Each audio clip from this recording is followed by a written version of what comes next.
अस्सलाम वालेकुम जी, कैसे हैं आप सब लोग। उम्मीद है कि सब ठीक होंगे। मैं भी ठीक हूँ अल्हम्दुलिल्लाह। सुबह का टाइम था और रात को हमने सालन कुछ भी नहीं बनाया था, तो इसलिए नाश्ते में कोई खाने के लिए ना कोई भी साथ चीज़ नहीं थी। चाय तो थी लेकिन सिर्फ चाय के साथ तो नहीं रोटी खाई जाती, तो साथ में कुछ ना कुछ सालन भी होना चाहिए। तो या तो फिर चने हम ले लेते हैं या फिर अंडे होते हैं। तो आज फिर घर में आलू रखे हुए थे, मैंने कहा चलो ऐसा करती हूँ कि आलू ही फ्राई कर लेती हूँ। और ये 3-4 छोटे छोटे से आलू थे, तो मैंने वो जब बनाए तो वो ज़्यादा ही हो गए थे क्वांटिटी में। कुछ सब्ज़ी लेने के लिए आया हुआ है, तो सब्ज़ी वाली ने आवाज़ तो दे दी थी हमारी गली में आकर। वो भी हम फिर 10-15 मिनट बाद ही निकले हैं कि चलो आ जाए वो रेडी। एक भाई आवाज़ देकर आ गया और जिसके पास रेडी होती है ना वो अभी तक आया ही नहीं।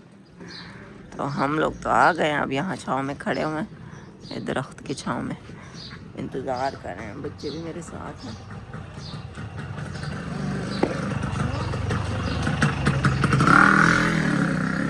बड़ी तेज़ है। मैं खुद इसलिए आई हूँ क्योंकि बच्चों को ना समझ नहीं आती कौन सी चीज़ कितने की लेनी है। और सब्ज़ी वाला भाई जो है ना वो ज़्यादा चीज़ पकड़ा देता है अपने पैसे बनाने के चक्कर में। तो मैंने कहा मैं खुद ही देख के ना पैसों का हिसाब किताब देख के चीज़ लूँ। देखती हूँ कि अम्मी के लिए कोई फ्रूट वगैरह भी ले लूँगी।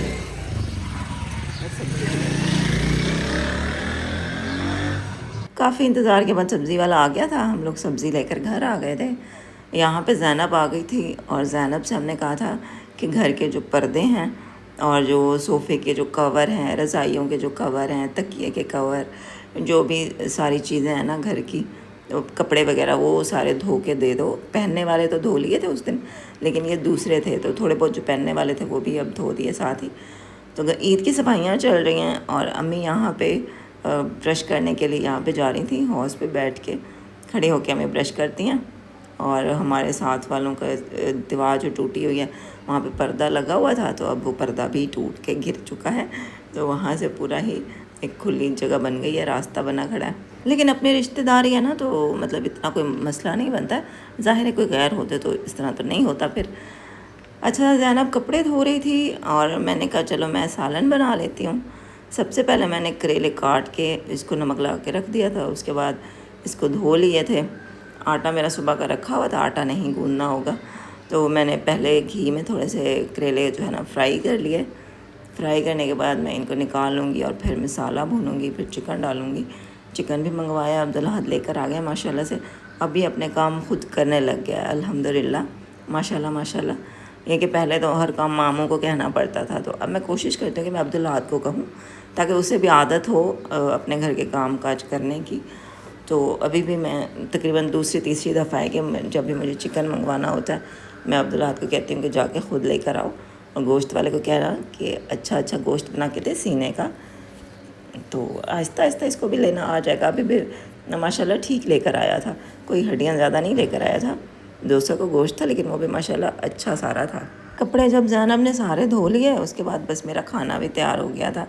उसको भी भूख लगी हुई थी क्योंकि ज़ाहिर है बंदा जब काम शाम ज़्यादा करता है तो आपकी कैलोरीज भी ज़्यादा बर्न हो रही होती हैं, तो भूख फिर लग जाती है। तो मैंने कहा चलो अब तुम बैठ के खाना खा लो। हम सब ने खाना खाया।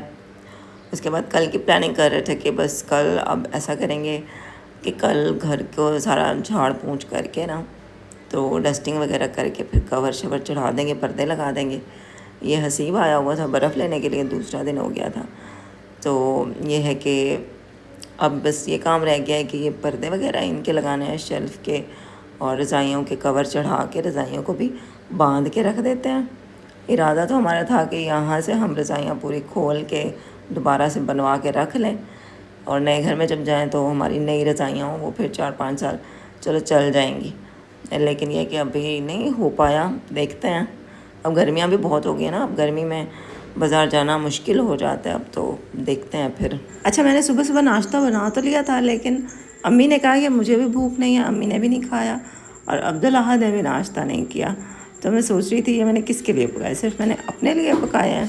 अगर मुझे पता हो ना इन दोनों ने अभी नहीं खाना तो मैं फिर लेट ही बना लेती, लेकिन खैर फिर मैंने वो दोनों रोटियाँ और बल्कि 3 रोटियाँ, मैंने अपनी भी बस 2 चाटनी वाले ही खाए थे, मेरा भी फिर दिल नहीं किया खाने का। तो मैंने सारी रोटियां लेके ना रुमाल में लपेट के शॉपर में रख दी थी ताकि नरम रहे। उसके बाद दोपहर को, ये पता नहीं 12-1-2 बजे का टाइम था जब अब्दुल्लाह ने नाश्ता किया। तो करेले तो ये खाता नहीं है, फिर वो दूसरा सालन रखा हुआ था आलू का, उसमें मैंने इसको थोड़ी सी बोटियाँ डाल के करेलों में से निकाल के वो फिर मैंने इसको इस तरह से बना के दिया कि चलो तुम लोग इस तरह नाश्ता कर लो।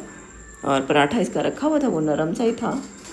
उसके बाद यहाँ पे हेल्पर आ गई थी, तो आज वो इतनी लेट आई है क्योंकि वो बता रही थी कि वो किसी जगह काम करती है, तो वहाँ पे फौतगी हो गई थी जिसकी वजह से वो इतना लेट आई है। वालेकुम अस्सलाम। अम्मी अब नाश्ता कर रही हैं।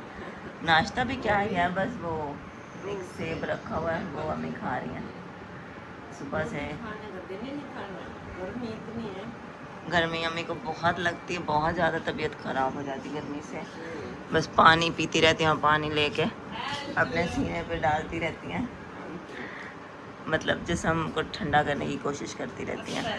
वालेकुम अस्सलाम। ज़ैनब भी आ गई, कर ली सफाई कमरे की। ज़ैनब भी आज कमरे की सफाई कर रही थी अपनी, क्योंकि ईद है तो सबके घरों में सफाइयाँ चल रही हैं। तो सुबह मैंने अम्मी के लिए रोटी बना के रखी थी, लेकिन अम्मी ने अभी तक नहीं खाई। इस टाइम 2 बज गए हैं और अभी तक अम्मी ने नाश्ता नहीं किया।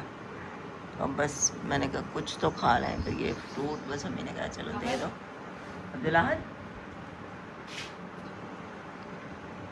अस्सलाम वालेकुम। वालेकुम अस्सलाम। गाइस, ये मेरा टिकटॉक अकाउंट है, इसको फॉलो करो, लाइक करो, सब्सक्राइब करो, सारा कुछ। टिकटॉक का अकाउंट बनाया है अब्दुल्लाह ने। तीसरा दिन बस अल्लाह पाक अम्मी को सेहत दे, आप सब लोग बहुत सारी दुआ कीजिएगा।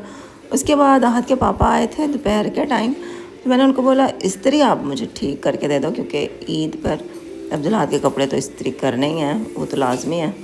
और इस्त्री हमारी ऐसी हो गई है कि या तो वो गर्म ही नहीं होती, या फिर गर्म होती है तो इतनी तेज़ गर्म हो जाती है कि कपड़े जलने लग जाते हैं। तो ईद वाले दिन अब्दुल्लाह का सूट तो लाजमी ही करना होगा प्रेस, इसलिए मैंने इनको कहा कि आप ये बना के दे दें, इसको क्या मसला है उसको ठीक करके दे दें। इसका एक पुर्ज़ा ख़राब था, लेकिन ये भी ना पुर्ज़ा नया लेकर नहीं आते हैं, घर में ही कहते हैं कि बस मुझे बाहर ना जाना पड़े, घर में ही कोई ना कोई जुगाड़ करते हैं और चीज़ को ना ठीक कर देते हैं। लेकिन वो चीज़ फिर परमानेंट ठीक नहीं होती है, वो टेम्परेरी ठीक होती है, वो कुछ दिन चलती है, फिर वो चीज़ ख़राब हो जाती है। तो मैं इनको यही कह रही थी कि आप एक ही दफ़ा चीज़ ठीक करके बना दिया करें, नया पुर्ज़ा ले आएँ। खैर उसके बाद हमने यहाँ पे बनाए थे जी दाल चावल। और आज हज का दिन है, आप सबको मेरी तरफ से बहुत ज़्यादा हज मुबारक। जो खुश नसीब लोग हज पे गए हैं, जो हज कर रहे हैं, अल्लाह पाक उनका कबूल करे। अल्लाह पाक हर मुसलमान को इस खूबसूरत सफ़र पे लेके जाए, आमीन। अल्लाह ताला हमें भी लेकर जाए, अल्लाह ताला आपको भी लेकर जाए। तो एक मुसलमान की सबसे बड़ी ख्वाहिश यही है, अल्लाह पाक हम सबको अपने घर बुलाए। वो ये नहीं देखता कि कोई गरीब है कोई अमीर है, जिसको उसने बुलाना होता है वो बुला लेता है और असबाब फिर पैदा हो ही जाते हैं। तो बस आज का व्लॉग यही था, इंशाल्लाह फिर कल के व्लॉग में मुलाकात होती है आपसे। अल्लाह हाफिज़।